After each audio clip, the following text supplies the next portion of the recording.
Can I get your plot statement in? What are you gonna say, no live? Sure, I was also say no live stream. Where's my grip?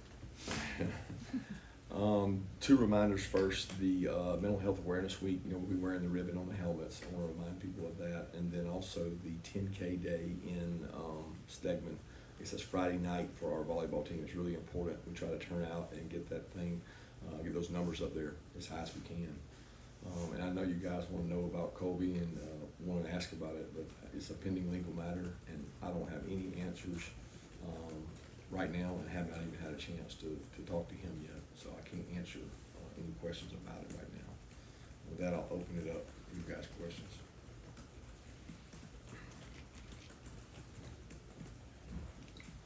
Coach, it's not a question specifically about COVID. I was wondering, because y'all, you have said before, some of the driving instances you have, the kids had bringing speakers, that kind of thing, to, kind of help them through that with situations like what he's dealing with. You got the same thing for that too? Yeah, I mean, we educate, we bring in speakers. It's one of probably the most critical things we do. And I mean, over the history of 9 years being here, it's probably the most spoke on thing we have. We have people come over and speak from EOO on campus every year. Dries does a great job of finding speakers, but then we bring in outside speakers, and when we call NFL teams, and Miss Mack from Atlanta does a great job. She comes over and shares with our student athletes and talks to them, and even does some role play of putting guys in situations. And I'll be honest with you, in my years of coaching, it's probably been the hardest thing to deal with when you deal with players and some of the decisions. And I don't mean this in Colbie's, because I don't know the details of that. I don't know everything involved in that, but it's a very sensitive matter and a tough thing to deal with, and it's unfortunate.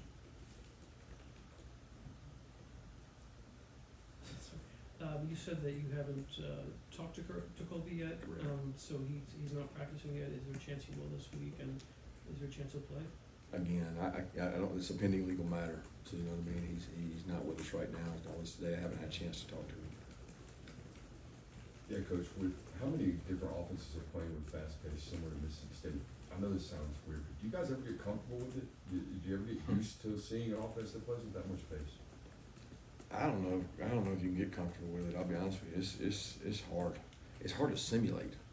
Coming off the practice field, and they do a tremendous job of going nuclear fast, like number one in the country fast, like ahead of Tennessee fast. But they don't have to. Like they can do that, but then if they want to try to help their defense, they can slow it down. But the unfortunate thing is, once they've shown they can go at that pace, what do you have to prepare for? You got to prepare for that. It takes a lot of the focus off your fundamentals, because you expend a lot of energy just trying to get lined up. I don't think people actually know how difficult these teams are to prepare for, because it's what they do, it's not what you do. So it's a little bit like triple option, right? Like the greatest equalizer is when you play a triple option team and you can't prepare for it. Now they're not triple option. I'm not saying that. I'm saying it's hard to prepare for because we don't see it very often. So it's hard. Is that one of those football teams you guys prepare for during the bye week that you don't see a lot of? Yeah, we do, but it's getting more prevalent, because he's in our league. Lane is something, a little bit of that. He's not, Lane's not quite that complete flavor. And then there's Tennessee, which we drew all three of these guys, and they all come somewhat from the same family tree. I think Levy was with Lane, and then he has a little bit of flavor of Heupel. So we have to practice it every year, every offseason, and it's a pain. It's a pain to do it.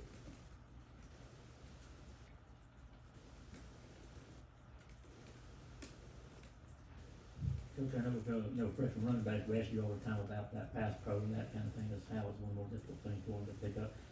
In regard to Nate Frazier, how is that part of his game progressing to this point? It's getting better. Like the first thing I found on freshmen is, do they have the courage? Okay, he has the courage. Some of them don't have the courage. Does he have the strength? He's got the strength. Like he can lift the weights, and you got a 225-pound linebacker. You got to be physical. The guy's coming full speed at you, and you're standing still. Like he checks that box. And then is he smart enough? Can he pick it up and know mentally what to get with the pace of it? He gets a lot of looks from us, and he's not been perfect at that, and he's had some issues with that. And we got a quarterback that we feel like is really important to protect. And Nate takes a lot of pride in his performance, and he wants to do it right. So we give him a lot of opportunities to get better at that. in practice, and he's taken a lot of ownership in that. Yeah, Kirby, Jared Wilson, Kristen Miller, Jordan Hall, what have they been able to do this week at practice? Yeah, does that thing come out tonight? Tomorrow. Is it tomorrow? I couldn't remember what day it was. Today's Tuesday, right? It comes out Wednesday. I was gonna say, it'll be out here shortly. But Christian's been over to practice. Jared's better than he was, but not taking full load reps. He's taking some reps, but not, he's taking more than he was last week, but not full load. And Christian is taking reps. I don't know who's the other one. Jordan. Jordan's trying to get out there and go, man. He's pushing so hard. I hate it for that kid because he's had 2 rods. I mean, a rod put in both legs, and he's out there frustrated. He's doing more than he did last week, but I don't know that I can say he's ready to play this week.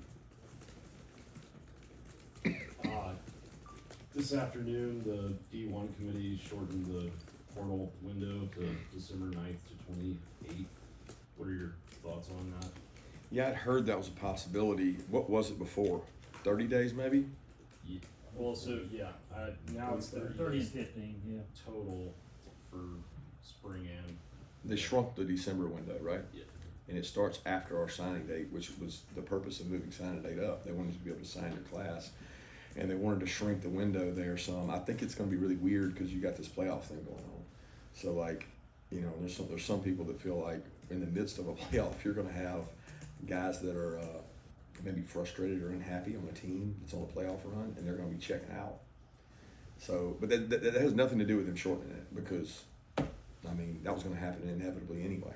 So my thoughts on it is, you know, whatever the fair amount of time is for a kid to go look around and see what he wants to do, then I'm comfortable with that. I don't know what that right amount is, because you know we don't have we're not a huge portal team, so we don't like use that a lot. Usually the teams that are doing it are the teams that aren't playing. The teams that are playing, they really got a hard time trying to shop in the portal and prepare for things. But times they are changing, I can promise you that. There's a lot of unknown for us moving in the future with the NCAA stuff coming down the pipe and even the portal stuff. Like we don't know what the future holds. Yeah, Kirk, we talked in the past about Malachi Starks working at safety and working at starters. What have you seen from him in that regard this fall, and especially maybe playing it in games more than he has in the past, it seems like? Yeah, I don't know that in the past he could do it like as comfortably as he's doing it now. He's now rotating at star, playing snaps at star, getting practice reps at star, and Jonell I think is doing a great job. But you got to have 2 stars to play in every game, and we feel like he gives us the best chance to pop in there and play star. He's such a good man-to-man cover guy, and I mean he's good to play safety, but he's good to move in at star because he gives us a different matchup guy. So he's handled it mentally very easily, and it's given us a little more flexibility there. Coach, I'm curious, you know, when you move, they say like in basketball, when you move from the second seat to the first seat, you're dealing with a lot of stuff. And obviously you've had to deal with these off-field things over a 9-year period now. I'm curious about what that looks like for you. You know, you get awakened in the middle of the night and you're having to deal with it, and just the kind of emotional side for not having much control, but having to be in control. Yeah, it's not envious, but I think I spoke 2 years ago about the cost of leadership, and I read that each day I come into work, and it's right behind my desk, and I never forget what somebody sent me, and it just hits me on days like that. I mean, I didn't find out on this one until I got up in the morning, so it was one of those 7 a.m. deals, but I've had the ones that hit in the middle of the night, and you know that's when you have 130 17 to 23-year-olds, that's, you know, you're going to have issues. It's not going to be perfect, and I certainly recognize we got to do a better job, but it's hard. It's hard on our staff because we got really good kids. We got really good people, man. And our kids go out there today and they have one of the best practices we've had all year on a Tuesday. And they're out there competing, working, and you know, you just want them to make better decisions as men off the field. And you know, I take a lot of responsibility in that, and it's tough, but that's the cost of leadership. Like, you're going to be judged and by the people you lead, and you got to stand up, face it, and do right by the kids and keep trying to find a better way. I mean, we're constantly trying to find a better way to make a difference, and that's in everything we do in our organization. It's evaluation of the kids, that's in the football side of it, the becoming a man, the graduation. It's all wrapped into one, and we got to keep working on that. Yeah, when it comes to the transfer portal, because of the nature of how quick it comes together at the end of the season and the fact that you guys operate more out of need there, is it harder to get a sort of full picture or a full background on some of the guys that you are recruiting from the transfer portal? You could probably say that, but we when we go to take somebody out of a transfer portal, I can't say I've known them as long as I've known a recruit, right? I've recruited the kid since his junior year, senior year, but then all of a sudden in recruiting, we'll take a kid the last month that we think's a good player, and we do a background check, we check on them, do everything. The portal, most of the time for us, you're relying on better information because you're calling the school he was at. So like all of us know somebody, right? So we call somebody at school X and we say, hey, well, and most of the time they give you the forthright truth, hey, didn't go to class, or he was this, or he was that. Oh, he's a great kid, he just didn't fit here. And people call us about our guys, and I'm very honest about that. So I actually feel more comfortable over a portal kid because I'm getting real-time information. He's lived outside of his home and been on his own for maybe a year, maybe 2 years, maybe 3 years, maybe 4 years. But I feel like you get better information on those guys than you do sometimes on a high school kid.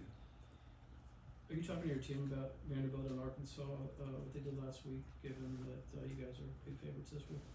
No, we don't.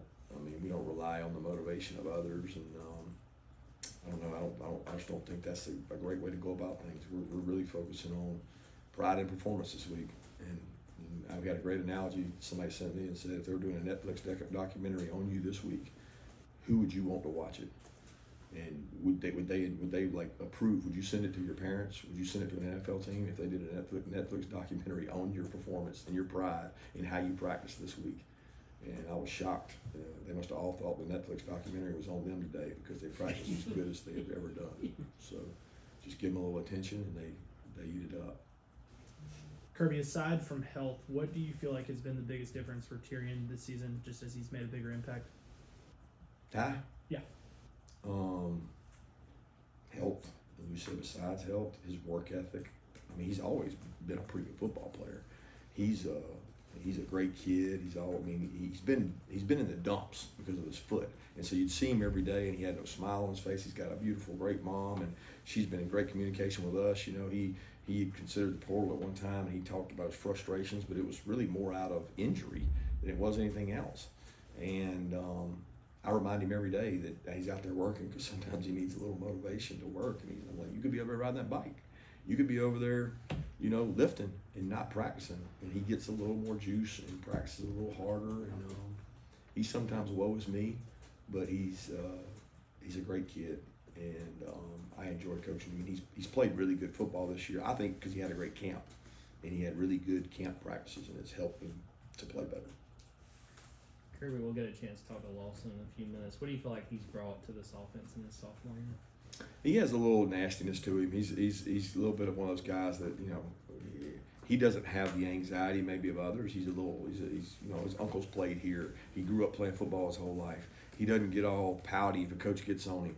He's not afraid to stand up for what he believes in. He's a little bit of an alpha. I mean, he's not afraid to compete and do things. Now, I still think he can improve on a lot of things, especially inline blocking and some stuff. But he's a competitor, man. And you throw the ball near him, he's going to try to go get it. So I have a lot of respect for his toughness. Yeah, with a lot of talk around how do you create a better game day atmosphere and get more fans involved, do you consider doing something like wearing alternate jerseys with black uniforms? I don't think it has one thing to do with the fan base. I think that's hokey-pokey. I mean, it's great for recruiting, and we may do it sometime. I mean, I'm not anti-doing it, but that shouldn't do anything for your atmosphere. Because some of the best places I play at great atmosphere, they never change their uniform. They're traditionalists. And if it takes changing the uniform to get people fired up, then I'm at the wrong place.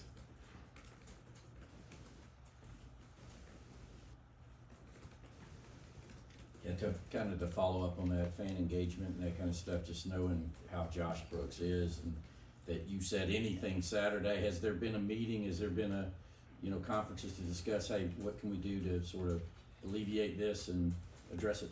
I haven't had a meeting with him. I talked to him about it, and I voiced my concerns to him as much as I did to anybody. But that's his job. I mean, he's in charge of all those people and those optics, and that's part of the comment I said earlier last time about we've had coaches play here last year that said it was the greatest atmosphere they had ever been in. And so for somebody to say that from outside, it's not like it's all wrong. You know, it's really relative to what time the game is and who the game is. But we can't afford to do that. You know what I mean? Like we can't do that. So I don't have an expectation that nobody else should either. We should all be held to the standard of you know, playing excellent, playing hard. Doesn't matter who your opponent is. It's a nameless and faceless deal. We don't look at the scoreboard. But I haven't had a meeting with Josh or talked to Josh about it other than after the game Saturday. Time for one more question if anyone has one. All right, thank you, Coach. Appreciate it.